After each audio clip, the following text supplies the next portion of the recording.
دوستو آج ہم بات کریں گے سکندر اعظم جو دنیا کو فتح کرتے ہوئے مشرق اور مغرب تک پہنچ سکا، تو اس نے اپنے ارسطو سے کیا مشورہ کیا اور اس کے بعد کہ ترکی نے ایسا کامیابی کیسے حاصل کی، اور پاکستان اور ترکی کے تعلقات کے بارے میں۔ تو آئیے جانتے ہیں، لیکن سب سے پہلے اگر ہمارے چینل پر نیو ہو تو ہمارے چینل کو سبسکرائب اور لائک ضرور کر دینا۔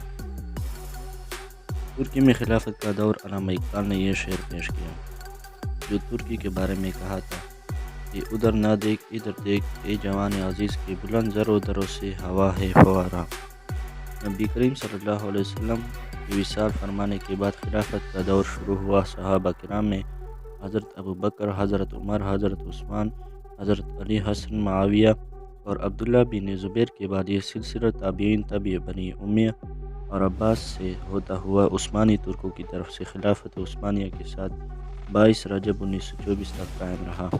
اس عرصے کے دوران مرکز خلافت مدینہ، کوفہ، دمشق، بغداد اور استنبول کے بعد دیگر خلافت کا مرکز رہے، لیکن اس عرصے میں اندرونی خلفشار اور بیرونی الغار کا دورہ بھی رہا۔ بدلتے موسم کی خلافت کبھی برائے نام اور کبھی ہارون الرشید جیسے عبقری شخص کی وجہ سے کامیاب رہی۔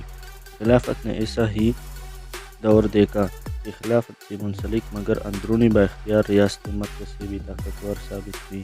اتاتürk ترک 1924 کے الغائے خلافت کے اعلان سے خلافت کا دور ٹوٹ گیا۔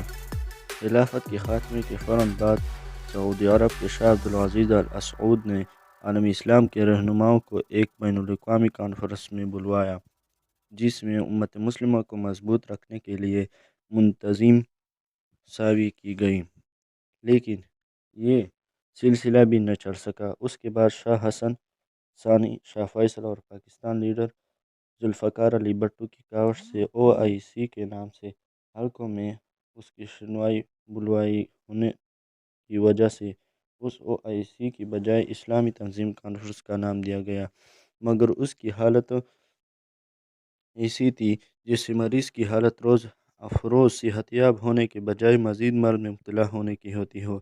اس کے بعد ایک اور کوشش بھی کی گئی، وہ یہ کہ اسلامی بلاک کے بجائے آج کے جدید دور میں اجتماعی سوچ سے ہٹ کر ملک اپنا اپنا سوچے، اپنی پالیسی پر عمل کرے، اور اس سلسلے میں سب سے پہلے پاکستان، مصر، اردن کے نام سامنے آئے۔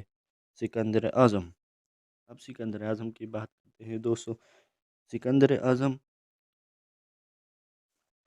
دنیا کو فتح کرتے ہوئے مشرق و مغرب کو روند چکا، تو اس نے اپنی تاریخ ارسطو سے مشورہ کیا کہ سرحدوں میں دوری اور درازی نظام حکومت میں خلل پیدا کرتی ہے۔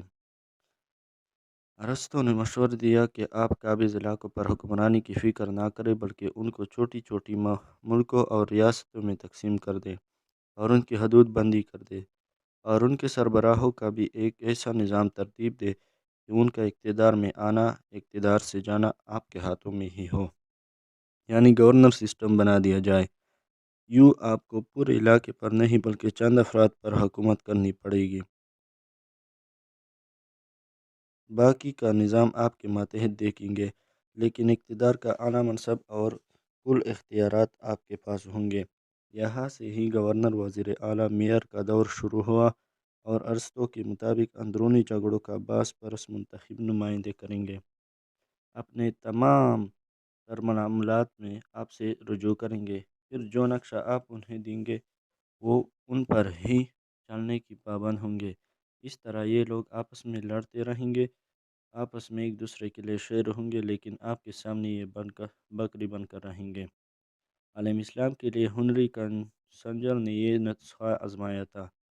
ترکی کے ایران، عالم عرب، افغانستان، پاکستان اور افریقی ملک سب سے پہلے اپنی ملکی فارمولے میں آ گئے۔